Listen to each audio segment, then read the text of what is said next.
Hello and welcome to Faith is Hope. I'm Dave. Trees and their fruit. Imagine this. You're walking down a path in the country and you see a tree off to the side of the path.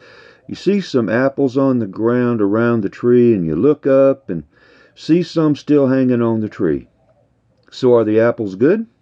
You've had apples before, but not from this tree. Is an apple an apple? Are they all the same? But all apples aren't the same. There's Granny Smith, Golden Delicious, Macintosh. They all look different and taste different. See, you don't judge a tree by how tall it is, how deep its roots go, or its bark, but by the fruit it bears. Or how about this? If I handed you a book without a cover jacket, without any writing or illustrations on the outside, and I asked you, is this a good book? Could you honestly tell me yes or no? Could you tell me about the story written inside? No. That's my point.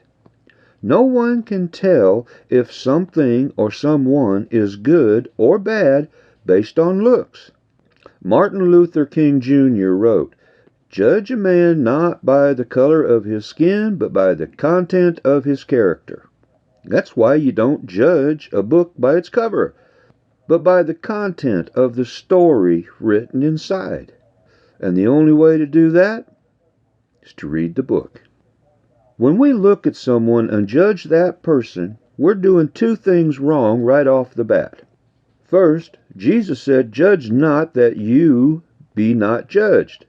For with the judgment you pronounce, you will be judged. And with the measure you use, it will be measured to you." That's Matthew chapter 7, verses 1 and 2.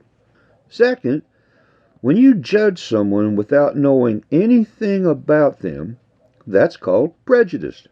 See, the definition of prejudice is to prejudge. So, why are people being told that if you don't look at the color of someone's skin, you're a racist? So let me get this straight. You're a racist if you don't look at the color of a person's skin, and you're a racist if you do look at the color of a person's skin. Why is the color of someone's skin so important? If the only thing you see when you look at someone is the color of their skin, then you will never be able to see who that person really is. If you allow someone to label you as black or brown or white, then you've allowed them to take your identity away from you, a human being created in the image of God, and reduced you to a color, something that's inanimate. Instead of being a man or a woman, an athlete or a scholar, you're a black label or a white label. Stand up. Stand up for who you are, what you want to be. Or be a slave to those labeling you who and what they decided you are. See, I'm Dave. That's my label. I'm not white, I'm not black, I'm not brown, I'm Dave. God decided who I am before I was even born. I've decided what I am since I was born. No one else. Why is it that some people think the color of a person's skin is more important than the person? More important than their hopes and dreams, their fears? Does anyone's success in life depend on anything other than their desire to reach for something greater than themselves? If the color of a person's skin is so important, answer me this. What color is God? Is God black, brown, white? Or does it even matter to God? Look, our bodies are like a Tupperware bowl. Yeah, I know. Go with me on this.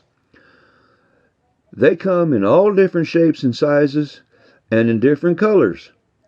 But is it the bowl you want to save or what's inside it? I don't care about the color of a person's skin. It means nothing to me.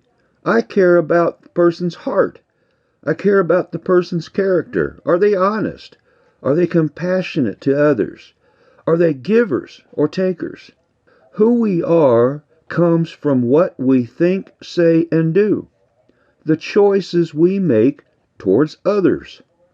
You remember Jesus said, "You will recognize them by their fruits." So every healthy tree bears good fruit, but the diseased tree bears bad fruit. One final thought. As we are created in the image of God, we are all connected to each other by God. When we accept Christ, we are united in the body of Christ. So why is the government, the media, and others working so hard to divide us from each other? Why do they stoke the flames of anger and hate, pulling us farther away from each other and God? Why? Why are their words and actions so demonic, satanic, and evil? Because they're not doing God's work, but the work of their master, Satan. So hey, I've got an idea. Let's stop listening to what the government and the media is telling us about how we're treating people and treat others the way Jesus said we should. To treat people the way we want to be treated. And let's leave the judging to God. Hey, I'm Dave. Join me next time when I talk about seeing. And until then, I'll see you at the rest area.